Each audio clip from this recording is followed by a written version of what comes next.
Olá! Uma notícia cultural recente deu o que falar, né? O Brasil finalmente levou o Oscar de melhor filme internacional com Ainda Estou Aqui. É um marco, sem dúvida. Com certeza um momento histórico para nossa cultura. Mas o mais interessante, eu acho, é como essa vitória artística acabou jogando luz sobre um debate jurídico, assim, bem antigo e espinhoso lá no Supremo. A lei da anistia. Exatamente, uma conexão inesperada, mas muito relevante. E essa é a nossa proposta aqui hoje, né? Mergulhar um pouco nas fontes que a gente recebeu para entender algumas dessas grandes sensações, dessas contradições do Brasil atual. Vamos focar em alguns pontos-chave, onde justiça, política, economia, meio ambiente, tudo isso se cruza de formas, às vezes, surpreendentes. Isso. A ideia é tentar trazer um pouco de clareza, sabe? Conectar os pontos e entender o que realmente está pegando nesse cenário tão complexo. É uma ótima forma de começar, porque as fontes realmente pintam um quadro de um país, assim, cheio de contrastes. De um lado, a gente vê reconhecimento internacional na ciência, na cultura, por outro, debates internos super profundos sobre memória, responsabilidade, os rumos da economia, o futuro do meio ambiente. É verdade. É um país buscando o seu caminho, sabe? Em meio a muitas pressões diferentes. Então vamos puxar esse fio que conecta o Oscar com o STF. Ainda Estou Aqui, ele conta a história do desaparecimento do deputado Rubens Paiva, lá na ditadura militar. Isso. Além do Oscar, o filme levou o Globo de Ouro para Fernanda Torres, ganhou prêmio em Veneza, e aí figuras como o procurador Sérgio Suyama estão dizendo que todo esse reconhecimento meio que ajudou a empurrar o STF a finalmente reabrir a discussão sobre a lei da anistia de 1979. É isso mesmo, tipo, a arte pautando o judiciário. Olha, influencia, sem dúvida. Não é o único fator, mas pesa. O STF concordou em reavaliar a lei e com repercussão geral. Isso é importante. O que significa isso na prática? Significa que a decisão final que eles tomarem vai valer para todos os casos parecidos que estão parados na justiça pelo país. É uma definição importante. Mas, atenção, eles concordaram em discutir, mas a decisão final mesmo, o mérito, ainda não aconteceu. E nem tem data marcada. O que está em jogo é aquela lei de 79, que perdoou crimes cometidos, por ambos os lados durante o regime militar, de 64 a 85. E o próprio STF, lá em 2010, já tinha dito que a lei era constitucional, que valia. Só que, de lá para cá, muita coisa aconteceu. Principalmente o Brasil foi condenado várias vezes na Corte Interamericana de Direitos Humanos. Ah, sim. E a Corte Interamericana disse basicamente, olha, Brasil, essa sua lei impede investigar crimes contra a humanidade, como tortura e desaparecimento forçado.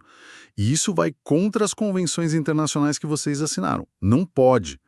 Isso cria uma pressão externa muito forte. E parece que não foi só o filme, nem só a Corte Interamericana que pesou.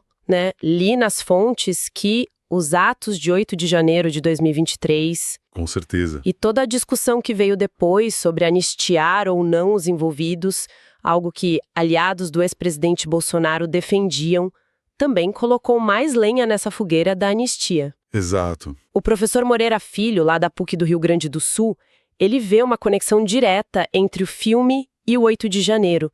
É como se o país estivesse sendo forçado a encarar de novo essa questão, O que a gente faz com os crimes do passado e do presente também. Exatamente. Os argumentos são, em essência, os mesmos de sempre, mas ganharam uma força renovada agora. Quem defende manter a anistia como está, diz que ela foi crucial para a transição democrática, um pacto necessário para pacificar o país e que valeu para os dois lados. Certo. Já quem quer rever a lei argumenta que crimes contra a humanidade, como tortura, execução, desaparecimento forçado, e aí entra o caso emblemático do Rubens Paiva, cujo corpo nunca foi encontrado, ou do Mário Alves, esses crimes não podem ser anistiados por convenções internacionais das quais o Brasil faz parte. E tem um argumento jurídico de que a ocultação de cadáver é um crime continuado, permanente. Enquanto o corpo não aparece, o crime continua acontecendo. Então não poderia ser coberto por uma anistia lá de trás. Entendi. E tem outros casos relacionados, além do Paiva. Sim, muitos. Tem o caso do Elber Goulart, os restos mortais foram encontrados recentemente. Tem toda a questão da guerrilha do Araguaia. São dezenas, talvez mais de 50 casos que estão travados na justiça por causa dessa interpretação da lei da anistia. A reabertura mexe com feridas antigas, gera desconforto nas Forças Armadas, claro. E tem a questão prática. Muitos dos acusados nesses casos podem até já ter morrido dado o tempo que passou. E a defesa dos acusados, o que diz? No caso Paiva, por exemplo, o advogado dos militares questiona se o que aconteceu pode mesmo ser enquadrado como crime contra a humanidade, nos termos do direito internacional da época. É uma discussão jurídica complexa. É, uma discussão longa e dolorosa. Agora, mudando um pouco de assunto, mas ainda na esfera da justiça com repercussão internacional, o caso do Daniel Alves, na Espanha. A condenação dele por agressão sexual foi anulada recentemente, né? Foi. Uma reviravolta significativa. Ele tinha sido condenado em fevereiro de 2024 a 4 anos e meio de prisão por agressão sexual, que na Espanha engloba o estupro, ocorrido numa boate em Barcelona no final de 2022. E por que anularam? O Tribunal Superior da Catalunha apontou inconsistências e contradições no processo. Eles questionaram a confiabilidade do depoimento da vítima quando comparado com imagens de vídeo e outros elementos, como a ausência de DNA ou digitais dele em certos locais. Mas isso é estranho, porque durante o processo todo se falou muito da consistência da versão da vítima, enquanto o Daniel Alves mudou a versão dele várias vezes, não foi? Exatamente. Esse é um ponto que gerou muita discussão. A defesa da vítima, claro, contestou a anulação, mas a decisão do tribunal foi essa. Ele pagou a fiança estipulada e teve as restrições de viagem suspensas. É um caso que teve um além lá na Catalunha e influenciou o debate sobre leis de proteção à mulher aqui no Brasil também. Sem dúvida. Gerou muita reflexão sobre como a justiça lida com casos de violência sexual, o peso da palavra da vítima, a questão do consentimento. E falando em responsabilização, mas voltando para o Brasil e para um passado mais recente, a prisão do ex-presidente Fernando Collor. Isso também estava nas fontes. Sim, ele foi condenado pelo STF por corrupção passiva e lavagem de dinheiro. Coisa de 20 milhões de reais em propinas, ligadas a contratos da BR Distribuidora com a UTC Engenharia, lá na época da Lava Jato ainda. E a pena foi de quanto? 8 anos e 10 meses de prisão em regime fechado. A ordem de prisão veio do ministro Alexandre de Moraes, depois que o Supremo rejeitou os últimos recursos da defesa, considerando que eram apenas para atrasar o processo, protelatórios. Teve alguma discussão no STF sobre a prisão em si? Teve. O julgamento da condenação foi no plenário, mas na hora de decidir se ele deveria ser preso imediatamente após o fim dos recursos ali no STF, houve divergência. Ministros como Fux, Mendonça, Gilmar Mendes e Nunes Marques achavam que ele poderia esperar o trânsito em julgado final, mas foram voto vencido. E como ele está agora? Inicialmente, foi determinada a prisão domiciliar por causa da idade e condições de saúde, mas depois o próprio Moraes determinou a transferência para um presídio em Alagoas, numa ala especial. Nos leva direto para outro ponto central das fontes. A situação do ex-presidente Jair Bolsonaro, né? Ele se tornou réu no STF, acusado de tentativa de golpe de Estado. Exato. A Procuradoria-Geral da República apresentou denúncia com acusações bem pesadas. Liderar uma organização criminosa, tentativa de golpe, abolição violenta do Estado Democrático de Direito. Ele, claro, nega tudo. E as fontes que a gente viu trazem análises sobre por que essa suposta tentativa de golpe não teria ido adiante. Quais são os fatores que os especialistas apontam? Olha, são vários e bem interessantes. Primeiro, falam da mobilização da sociedade civil.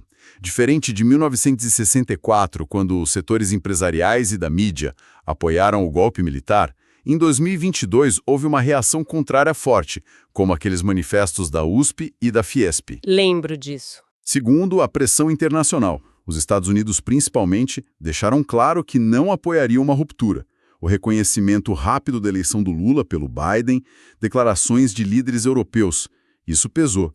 Bem diferente de 64, quando os EUA apoiaram. Faz sentido. Que mais? Terceiro, a ação de atores institucionais aqui dentro. O Judiciário, especialmente o STF com o ministro Alexandre de Moraes na linha de frente, mostrou baixíssima tolerância a qualquer ameaça.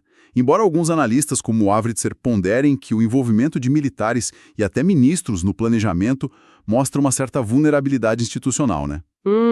Quarto fator, a relutância ou divisão dentro das próprias Forças Armadas. Parece que não houve um apoio amplo e unânime para uma aventura golpista. Muitos militares fizeram um cálculo de riscos, pensaram nas consequências para a imagem da instituição, para a carreira deles.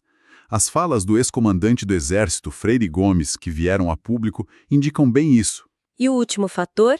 O declínio do golpe clássico, sabe? Aquela ruptura abrupta, tanque na rua. Isso parece mais raro e difícil de sustentar hoje em dia. O que se vê mais, segundo alguns analistas, é a tentativa de erosão gradual da democracia por dentro, o chamado autocratic drift. Interessante essa análise. E nesse contexto todo, qual o peso da delação do Mauro Cid, o ex-ajudante de ordens do Bolsonaro? Ele contou sobre reuniões, minuta de decreto golpista, contestação das urnas. Isso é a prova-chave. Pesa bastante na narrativa da acusação. Mas é um ponto muito controverso. A delação do Cid teve muitas idas e vindas, né? Ele foi preso, solto, preso de novo depois de vazar aquele áudio onde ele supostamente reclamava de pressão ou de ter sido coagido. Sim, a defesa do Bolsonaro usa muito esse argumento da coação. Exato.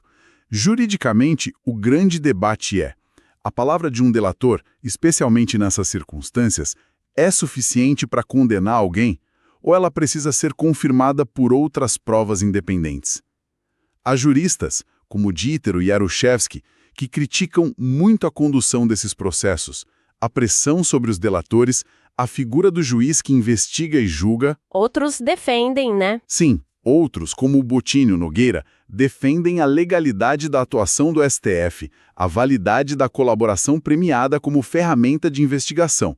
Mas é um debate jurídico e político que ainda vai longe. A confiabilidade dessas delações é um ponto neurálgico. E enquanto se discute a anistia lá de 79 para os crimes da ditadura, surgiu um projeto de lei mais recente, o PL 2858 de 2022, tentando anistiar os envolvidos nos atos de 8 de janeiro de 2023. E o texto desse projeto tem umas coisas meio abertas, né? Fala em perdoar eventos anteriores e conexos aos atos. Essa é a parte que chamou a atenção. O projeto original era focado nos protestos pós-eleição de 2022, mas uma emenda incluiu essa possibilidade de anistiar eventos anteriores e subsequentes que tivessem alguma relação. E aí que mora o perigo, segundo alguns juristas. Isso poderia, de alguma forma, acabar beneficiando o próprio Bolsonaro, já que a acusação da PGR liga as ações dele à instigação ao que aconteceu no 8 de janeiro. Essa é a leitura de alguns especialistas, sim. Juristas como o Tangerino, a Heloísa Maffei e o próprio Bottini apontam que essa redação, eventos anteriores, conexos, é vaga e poderia, em tese, abrir uma brecha para incluir o ex-presidente numa eventual anistia criminal. Se a narrativa da acusação é que ele foi um mandante, um instigador, esses atos anteriores dele estariam conexos ao 8 de janeiro. Mas isso anularia a inelegibilidade dele. Aí é outro ponto crucial. Não necessariamente. Uma anistia na esfera criminal perdoa o crime, a pena, mas a inelegibilidade foi decidida pela Justiça Eleitoral, pelo TSE, com base na lei da ficha limpa. São esferas diferentes, com critérios diferentes. Então, mesmo que houvesse uma anistia criminal, o que é politicamente bem difícil de passar, não significaria automaticamente o fim da inelegibilidade dele. Entendi. São coisas separadas. Ok, vamos sair um pouco dessa arena política mais direta e dar uma olhada na economia e na sociedade. Um debate que sempre volta e que pegou fogo de novo é aquele sobre o Bolsa Família e o mercado de trabalho. A gente viu vídeos de empresários reclamando que ninguém quer trabalhar por causa do Bolsa Família, né? Esse é um clássico, né? Volta e meia essa discussão aparece. Mas os estudos mais recentes que saíram e que as fontes trouxeram pintam um quadro bem mais complexo do que esse senso comum. Como assim? Por exemplo, uma pesquisa da London School of Economics, feita pela pesquisadora brasileira Joana Mariante, mostrou algo bem interessante. Para mulheres, especialmente mães de crianças pequenas, receber o Bolsa Família, na verdade, aumentou a probabilidade delas conseguirem um emprego com carteira assinada, no mercado formal. Aumentou, não diminuiu? Aumentou. Para os homens, o estudo não encontrou um efeito significativo nem para mais nem para menos. Já um outro estudo, de pesquisadores do Banco Central, o Pires e a Silva, olhou para a taxa de participação na força de trabalho, ou seja, gente que está trabalhando ou procurando emprego. E eles viram que essa taxa caiu um pouco mais entre os beneficiários depois que o valor do Bolsa Família aumentou. Então aí parece que confirma a ideia de que as pessoas trabalham menos ou procuram menos. É aí que entra o pulo do gato e um estudo-chave do IPEA, do pesquisador Marcus Heckscher. Ele foi olhar mais a fundo. Ele confirma, sim, a taxa de participação caiu um pouco, menos gente estava procurando ativamente emprego. Certo. Mas, e aqui está o ponto importante, a taxa de ocupação, ou seja, a porcentagem de pessoas que estavam efetivamente trabalhando, seja formal ou informalmente, essa taxa até aumentou ligeiramente entre os beneficiários do Bolsa Família. E mais, a taxa de emprego formal com carteira assinada aumentou ainda mais entre eles. Então a conclusão é diferente. Exatamente. A conclusão do Heckscher é que o Bolsa Família não está fazendo as pessoas pararem de trabalhar. O que ele parece fazer é dar uma rede de segurança mínima que permite às pessoas recusarem condições de trabalho muito precárias, salários muito baixos, a famosa virada. Com essa segurança, elas podem procurar um pouco mais, negociar melhor ou até investir em qualificação para tentar um emprego formal com mais direitos. Faz todo sentido. O benefício vira um piso para a pessoa poder buscar algo melhor e não um desestímulo total. Isso. E não podemos esquecer do impacto econômico positivo que o Bolsa Família tem, né? Estudos mais antigos do próprio IPEA já mostravam como ele funciona como um multiplicador no bolso das famílias mais pobres, o que ajuda a aquecer a economia local e até o PIB. E as fontes até trouxeram as histórias da Rosilene e do Jefferson, né? Pessoas que recebem o benefício, conseguiram um emprego formal e veem o Bolsa Família como um complemento, um apoio fundamental, não como algo que as impede de trabalhar. Eles criticam muito esse preconceito. É importante ouvir essas vozes também. E essa discussão toda sobre condições de trabalho, precarização, se conecta com outra coisa importante que as fontes abordaram: os efeitos da reforma trabalhista de 2017. Sim. A promessa era gerar mais emprego formal, né? Exatamente, essa era a grande promessa. Mas um estudo recente, bem robusto, feito por pesquisadores da Duke University nos Estados Unidos, comparando o que aconteceu em regiões do Brasil com sindicatos mais fortes versus regiões com sindicatos mais fracos, antes e depois da reforma, chegou a conclusões bem diferentes. O que eles descobriram? Eles descobriram que, após a reforma, houve uma queda nos salários médios dos trabalhadores formais e, pasmem, uma redução no ritmo de criação de vagas com carteira assinada. Ao mesmo tempo, a informalidade parece ter aumentado. Ou seja, o oposto do que foi prometido. Mas por que isso teria acontecido? Qual a explicação que o estudo dá? A hipótese principal deles tem a ver justamente com o enfraquecimento dos sindicatos. A reforma acabou com a contribuição sindical obrigatória, o que tirou muito dinheiro e poder de negociação das entidades. Segundo os pesquisadores, sindicatos mais fortes conseguiam não só negociar melhores salários e condições, mas também pressionar por mais fiscalização do cumprimento das leis trabalhistas. Com sindicatos enfraquecidos, essa capacidade de pressão diminuiu, o que pode ter aberto mais espaço para a informalidade e para a precarização das condições, mesmo no trabalho formal. Nossa, é uma conexão bem direta e com um resultado inesperado, pelo menos em relação à promessa inicial. Pois é. Mostra como essas reformas podem ter efeitos complexos e, às vezes, não intencionais. E ainda falando em trabalho e sindicatos, tem aquela polêmica sobre abrir ou não o comércio nos feriados, né? O governo Lula editou uma portaria exigindo que a abertura dependesse de acordo em convenção coletiva, voltando atrás no que o governo Bolsonaro tinha liberado mais facilmente. Isso mesmo. Só que essa portaria foi adiada várias vezes, parece que a coisa está emperrada, sendo negociada lá no Congresso agora. Isso também não tem tudo a ver com essa queda de braço sobre o poder dos sindicatos pós-reforma? Totalmente. A exigência de convenção coletiva para abrir em feriado fortalece o papel do sindicato na negociação. Se não precisa da convenção, a decisão fica muito mais na mão do empregador individual. A dificuldade em fazer essa nova regra valer mostra justamente a força dos interesses do setor de comércio e serviços. e também o cenário de insegurança jurídica que ficou depois da reforma. E, claro, reaquece o debate sobre como os sindicatos vão se financiar agora sem a contribuição obrigatória. Muita coisa interligada. E tem mais uma decisão importante na área trabalhista que está parada no STF, né? A tal da pejotização. Assim, a pejotização é quando uma empresa, em vez de contratar um funcionário com carteira assinada, manda a pessoa abrir uma empresa, um CNPJ, pessoa jurídica, para prestar serviço. Na prática, a pessoa continua trabalhando como se fosse empregada, com horário, subordinação, mas sem os direitos trabalhistas como férias, 13º, FGTS. E o que o STF decidiu sobre isso? Na verdade, ainda não decidiu o mérito. O ministro Gilmar Mendes deu uma liminar, suspendendo todos os processos sobre esse tema que estavam correndo na Justiça do Trabalho pelo país inteiro, até que o STF julgue a questão em definitivo. E o tema teve repercussão geral reconhecida, ou seja, a decisão final vai valer para todo mundo. Entendi. E qual a tendência do STF nesse assunto? Olha, o histórico recente do STF tem sido de validar arranjos de trabalho mais flexíveis, como a terceirização irrestrita, que foi validada depois da reforma trabalhista. Muitas decisões individuais de ministros já foram favoráveis à pejotização em casos específicos, mas a Justiça do Trabalho em geral resiste bastante a essa prática, costuma reconhecer o vínculo de emprego nesses casos.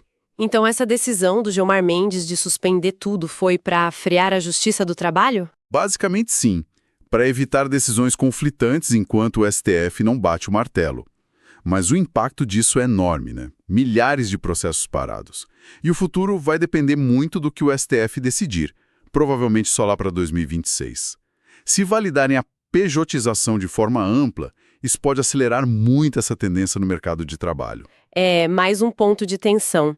Agora, mudando para a inflação, que é algo que mexe direto no bolso de todo mundo, o governo Lula anunciou umas medidas para tentar conter a alta dos preços dos alimentos, né? Sim, anunciou um pacote. Inclui zerar o imposto de importação para alguns alimentos-chave, que subiram muito como carnes, açúcar, café, azeite. A ideia é aumentar a oferta e forçar o preço para baixo. Além disso, tem também um foco maior do Plano Safra em financiar a produção de alimentos da cesta básica, fortalecer os estoques reguladores da Conab para intervir no mercado, se precisar, e criar um selo tipo Empresa Amiga do Consumidor, para quem repassar a queda de custos. E isso funciona? Zerar imposto de importação, por exemplo? Olha, o impacto na arrecadação talvez não seja tão grande, porque o Brasil já não importa tanto alguns desses itens, mas pode ter um efeito psicológico no mercado, e dependendo do produto e da situação internacional, pode sim ajudar a aliviar o preço para o consumidor final. São medidas para tentar mostrar serviço numa área muito sensível para a popularidade do governo, que é o custo de vida. Entendi. E outra medida com impacto econômico e ambiental que está em discussão é aumentar a mistura de etanol na gasolina para 30%, chamado E30. Qual o argumento do governo para isso? Os argumentos são vários. Reduzir o preço da gasolina na bomba, já que o etanol costuma ser mais barato. Diminuir a necessidade de importar gasolina, o que alivia a balança comercial. Gerar mais empregos no setor sucrocoleiro e, claro, reduzir as emissões de gases de efeito estufa, ajudando nas metas de descarbonização do país. Parece bom, mas tem alguma polêmica aí. Tem. Primeiro, a questão do preço. Não é garantido que a redução seja tão grande ou duradoura, porque depende de muitos fatores de mercado, safra da cana, preço internacional do petróleo. Segundo, a questão técnica. O Instituto Mauá de Tecnologia, IMT, fez testes e diz que a maioria dos carros flex atuais rodaria bem com E30. Mas a Associação Brasileira de Engenharia Automotiva, AEA, tem preocupações, principalmente com motores mais antigos ou que não são de carros, como os de motos, barcos, equipamentos agrícolas. Eles acham que pode dar problema. E a questão da importação de gasolina. A gente precisa mesmo importar? Precisa. Nossa capacidade de refino aqui no Brasil não dá conta de toda a demanda por gasolina. Então, aumentar o uso de etanol realmente ajudaria a diminuir essa dependência da importação. É um debate complexo, com prós e contras econômicos, técnicos e ambientais. Certo. Agora vamos mudar de cenário de novo e olhar um pouco para o meio ambiente e para a ciência. E aqui tem notícias muito boas, né? Como aquele Oscar Verde, o prêmio Whiteley, que foi para a brasileira Yara Barros. Ah, essa é uma história fantástica. O prêmio Whiteley é super prestigioso na área de conservação. E o trabalho da Yara com as onças pintadas lá no Parque Nacional do Iguaçu, na fronteira com a Argentina, é realmente exemplar. O que ela faz exatamente? É muito completo. Ela não só faz o trabalho de pesquisa, monitoramento com armadilhas fotográficas, manejo dos animais, mas ela tem um foco enorme em trabalhar com as comunidades locais que vivem no entorno do parque.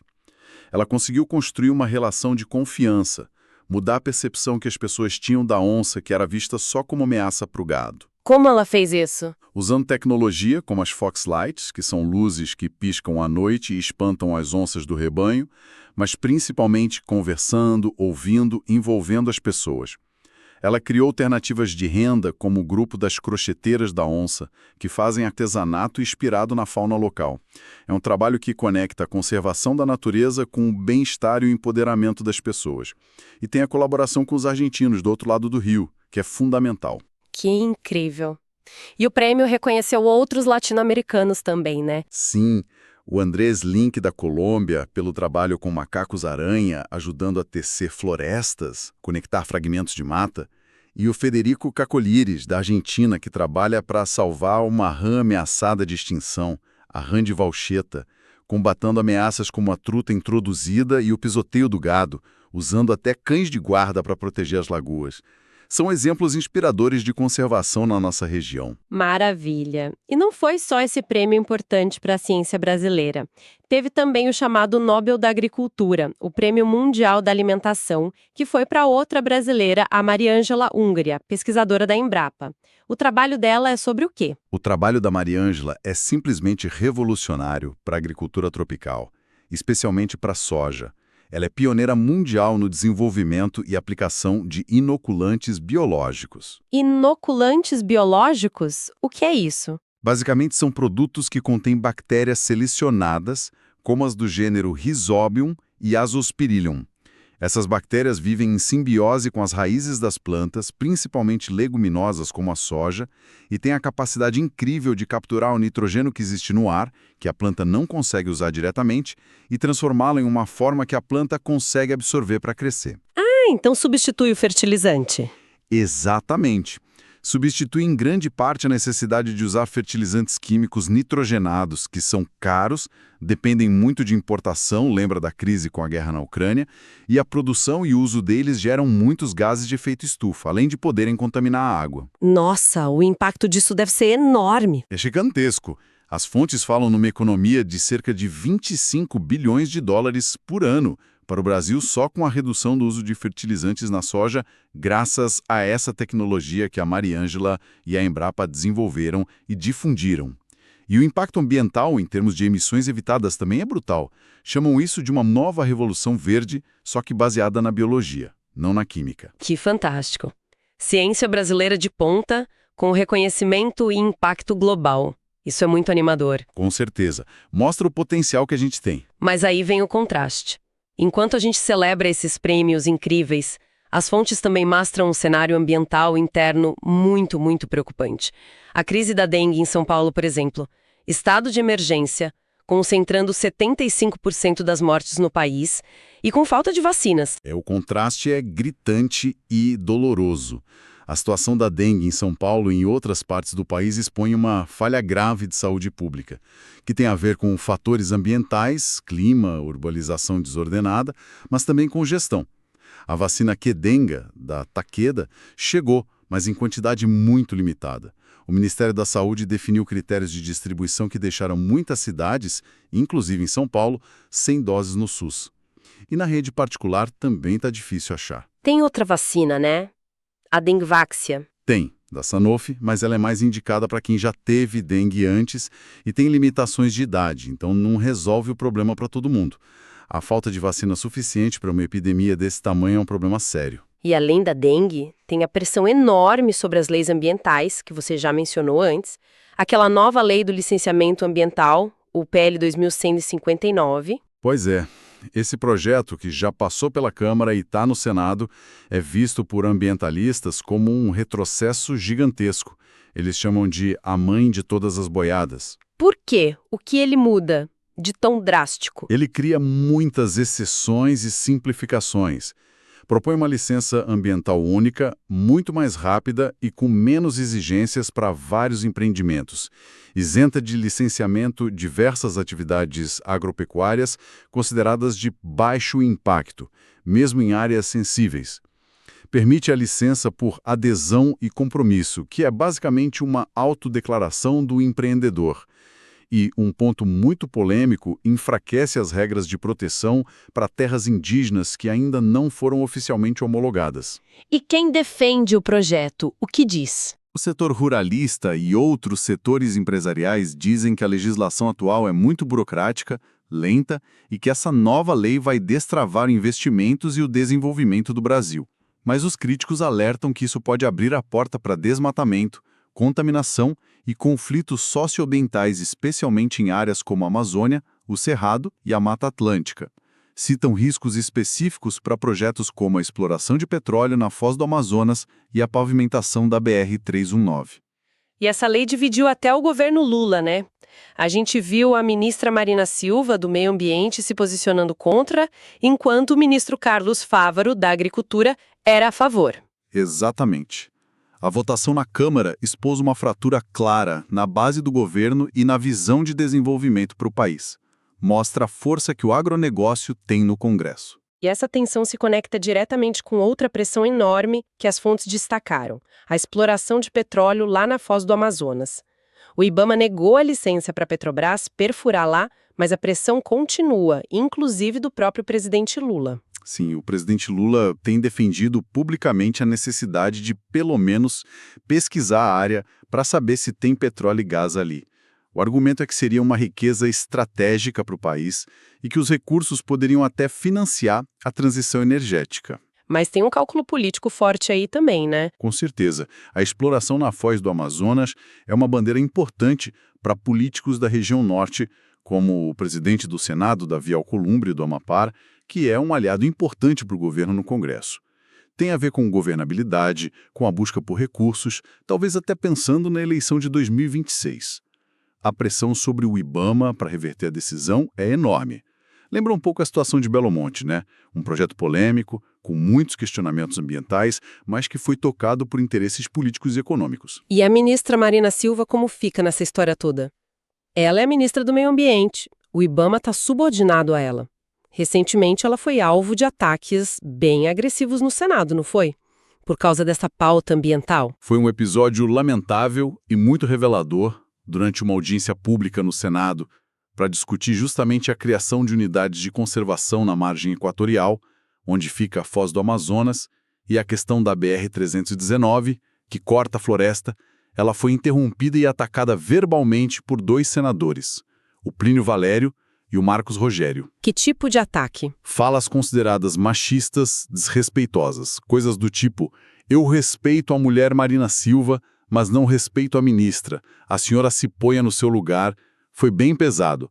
A Marina reagiu com firmeza, exigiu respeito, disse que não aceitaria aquele tipo de tratamento e acabou se retirando da audiência. Nossa! O episódio gerou uma onda de repúdio, inclusive da primeira-dama Janja, de outras ministras, de parlamentares, mas mostra o nível de hostilidade e, francamente, de agressividade que a pauta ambiental enfrenta em certos setores políticos, especialmente quando ela contraria interesses econômicos que se consideram poderosos.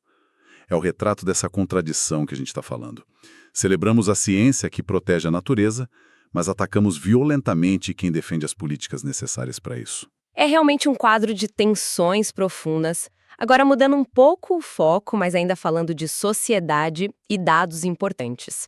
O censo de 2022 trouxe pela primeira vez dados sobre pessoas com transtorno do espectro autista TEA no Brasil, né? E também atualizou os números sobre pessoas com deficiência PCD. Sim, dados inéditos e muito aguardados. Foi a primeira vez que o censo incluiu uma pergunta específica sobre autismo. E os números mostraram cerca de 2,4 milhões de pessoas com TEA no Brasil, o que dá mais ou menos 1,2% da população. E o que mais esses dados revelaram sobre o autismo? Mostraram uma prevalência maior em homens do que em mulheres, o que já era esperado pela literatura médica. A maior concentração está na faixa etária mais jovem até os 19 anos. E também diferenças regionais e por raça e cor, além de dados sobre escolarização que mostram desafios na inclusão. É importante lembrar que o diagnóstico de TEA tem aumentado muito nos últimos anos por maior conhecimento e mudança nos critérios também. E sobre as pessoas com deficiência em geral? O censo identificou cerca de 14,4 milhões de PCD no Brasil, o que dá 7,3% da população. A prevalência também é maior entre mulheres e aumenta muito com a idade. E os dados reforçam uma triste realidade: a forte ligação entre deficiência, pobreza e baixo nível de escolaridade, até analfabetismo. E para que servem esses dados na prática? São fundamentais para dar visibilidade a essas populações e, principalmente, para orientar políticas públicas. Saber quantas pessoas são, onde estão, quais suas características, ajuda a planejar ações de saúde, educação, assistência social, acessibilidade e inclusão no mercado de trabalho. É essencial para garantir os direitos dessas pessoas, lembrando que, por lei, a pessoa com TEA é considerada a pessoa com deficiência para todos os efeitos legais. Falando em direitos e decisões sobre o próprio corpo, tem uma discussão no STF sobre a idade mínima para fazer laqueadura e vasectomia, né? A lei mudou recentemente, mas o STF está discutindo se a idade mínima deve ser 21 anos, como está na lei, ou 18. Exato. A lei mudou em 2022 para facilitar um pouco o acesso, não exigindo mais o consentimento do cônjuge, por exemplo, mas manteve a idade mínima de 21 anos ou ter pelo menos 2 filhos vivos. Uma ação no STF questiona essa idade mínima de 21 anos, argumentando que se a pessoa é considerada maior de idade para tudo aos 18, deveria ter autonomia para decidir sobre a esterilização também. E quais são os argumentos contra baixar para 18? Principalmente a preocupação com a maturidade para tomar uma decisão que é, em princípio, irreversível. O receio de um arrependimento futuro. Mas é um debate complexo sobre autonomia corporal versus proteção. E mesmo com a lei atual, muitas pessoas, especialmente mulheres, ainda enfrentam muitas barreiras e até recusa médica para conseguir fazer a cirurgia mesmo preenchendo os requisitos. Há uma pressão social e médica contrária ainda muito forte. Entendi. Agora, vamos voltar um pouco para a cultura, mas com um olhar mais global. A revista The Economist publicou um artigo falando do potencial do funk brasileiro de se tornar um fenômeno global. Interessante isso, né? A gente costuma associar o Brasil mais ao samba, à bossa nova. Sim, foi um artigo que chamou a atenção. Eles contrapõem essa imagem mais tradicional do Brasil com a ascensão de outros gêneros aqui dentro, como o sertanejo, que domina o mercado nacional, mas tem pouca penetração lá fora. E aí eles apontam para o funk como o gênero com maior potencial de exportação cultural no momento. E por quê? Eles traçam as origens do funk desde as favelas do Rio, com uma subcultura muitas vezes associada a letras controversas, violência, sexualidade explícita, mas argumentam que o gênero passou por um processo de normalização e sofisticação, incorporando outros ritmos, e que agora, com artistas como a Anitta se tornando ícones globais, o funk estaria pronto para conquistar o mundo. Mas eles apontam desafios também, né? Sim, mencionam a imagem ainda controversa para alguns públicos, a barreira da língua, mas destacam sinais de interesse internacional, como samples e colaborações com artistas gigantes como Beyoncé, Kanye West, Timbaland e Snoop Dogg. É uma aposta deles no funk como a próxima grande onda musical brasileira para o mundo. Interessante. Do potencial cultural para uma questão de fronteiras bem mais tensa. As fontes falaram bastante sobre o Brasil estar sendo usado como base por espiões russos para criar identidades falsas e operar em outros países. Essa história parece saída de filme, mas é real e recorrente. Vários casos vieram à tona nos últimos anos. Sergei Cherkassov, que tentou se infiltrar no Tribunal Penal Internacional em Haia usando identidade brasileira. Victor Müller Ferreira, que na verdade era Sergei Mikushkin, Gerhard Daniel Campos Wittig, Shmirev. A lista é longa. E como eles conseguem essas identidades falsas aqui? Por que o Brasil? Parece que eles exploram algumas fragilidades nos nossos sistemas de registro civil, talvez com documentos de pessoas falecidas, certidões antigas.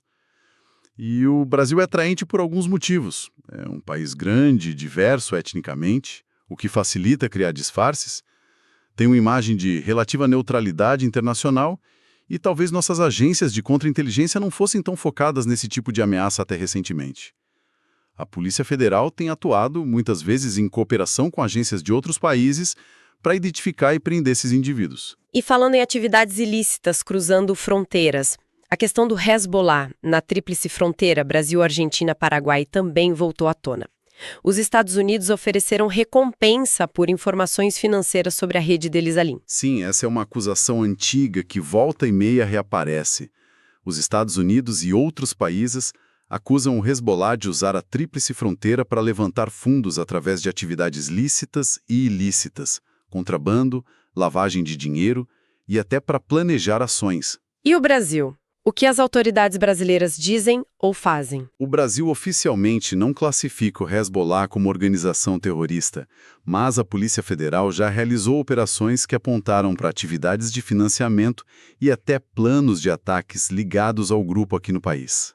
Casos como o do doleiro Assad Barakat ou do empresário libanês Hussein Ali Omairi, presos ou investigados por ligação com o Hezbollah, reforçam essas suspeitas. Há também alegações, nem sempre comprovadas, de conexões entre o Hezbollah e facções criminosas brasileiras, como o PCC, para facilitar o tráfico de drogas e armas. É uma área de preocupação constante para a segurança regional. Mas as fronteiras não são só físicas, né? O ambiente digital também é palco para muitos problemas. O caso da plataforma Discord, por exemplo. Ah, sim, o Discord. Era para ser uma plataforma para gamers, né? Mas virou foco de problemas bem sérios. Exato. As fontes mostraram como o Discord tem sido usado para disseminar discurso de ódio, extremismo político, planejar ataques a escolas, compartilhar conteúdo de abuso infantil e até transmitir atos de crueldade ao vivo, o que eles chamam de luz, uma forma de humor sádico e anárquico. Tivemos casos aqui no Brasil, como o planejamento do ataque no show da Lady Gaga ou o sujeito que se auto-intitulava Hitler da Bahia. As denúncias na Cyphernet dispararam. E por que o Discord se tornou esse tipo de ambiente? Parece que são várias características da plataforma que facilitam isso. A estrutura de comunidades fechadas, servidores, que dificulta a moderação externa, uma cultura meio libertária anti-censura que atrai esses grupos e uma moderação interna que, segundo os críticos, é falha e lenta. A plataforma diz que coopera com as autoridades, mas o desafio é enorme, especialmente com conteúdo ao vivo, que muitas vezes não fica gravado. É um lado sombrio da internet, mas, para terminar com algo mais leve, as fontes também trouxeram histórias de estrangeiros, de países considerados ricos, que escolheram viver no Brasil. O que atrai essas pessoas para cá? Sim, é um contraponto interessante. Os relatos falam muito do senso de comunidade, da cultura mais calorosa e menos individualista que eles percebem aqui, do clima, da natureza exuberante. São pessoas como a Brie, dos Estados Unidos, que veio para a Bahia, a Júlia, da Rússia, que está no Rio, o William, também dos Estados Unidos, em Minas, a Loré, da França. Muitos encontram oportunidades aqui, às vezes ligadas à criação de conteúdo online sobre a vida no Brasil. Mas é importante contextualizar isso, né? Fundamental. Esses casos são uma minoria dentro do fluxo migratório para o Brasil. A grande maioria dos imigrantes que chegam aqui vem de países vizinhos da América Latina ou de países como Haiti, Venezuela, Angola, e a experiência deles é muitas vezes bem diferente. Enquanto esses estrangeiros de países ricos relatam uma experiência majoritariamente positiva, os imigrantes do sul global, especialmente os negros, frequentemente enfrentam xenofobia, racismo, dificuldades burocráticas enormes e barreiras para conseguir emprego e moradia digna. É importante ter essa visão completa da imigração no Brasil. Verdade, bem lembrado. Bom, a gente percorreu um caminho longo hoje, né? Começamos com o Oscar de Ainda Estou Aqui e a lei da anistia, passamos pelas tensões políticas envolvendo Bolsonaro e o STF, mergulhamos nos debates sobre Bolsa Família, reforma trabalhista, pejotização. Vimos as conquistas incríveis da nossa ciência com a Yara Barros e a Mariângela Hungria, mas também os desafios enormes da dengue, do licenciamento ambiental, da pressão na Amazônia. Falamos de funk, de espiões russos, de Hezbollah, de crimes no Discord e até de gringos que amam o Brasil. Ufa, foi uma análise bem ampla. Uma demonstração clara de como as fontes revelam um país complexo, né? Cheio de pontas soltas, de embates, de contradições. Exato. E a nossa proposta foi justamente essa. Tentar organizar um pouco essas informações, conectar os pontos, oferecer alguma clareza e perspectiva em meio a essa complexidade toda. Foi uma análise densa, mas esperamos que tenha sido útil para quem nos ouve entender melhor esses pontos críticos do Brasil de hoje. E talvez a reflexão final, para deixar para o nosso ouvinte pensar, seja justamente essa. Diante de tantos desafios internos gigantescos, desigualdade social gritante, polarização política extrema, a necessidade urgente de um desenvolvimento que seja sustentável de verdade, como é que o Brasil consegue conciliar isso tudo com as suas aspirações globais? Seja na cultura, como essa vontade de exportar o funk, seja na ciência, com esses prêmios maravilhosos que a gente viu, seja na geopolítica, com o país tentando se colocar como mediador de conflitos. Como conciliar essa projeção externa com as pressões e contradições que a gente vê aqui dentro?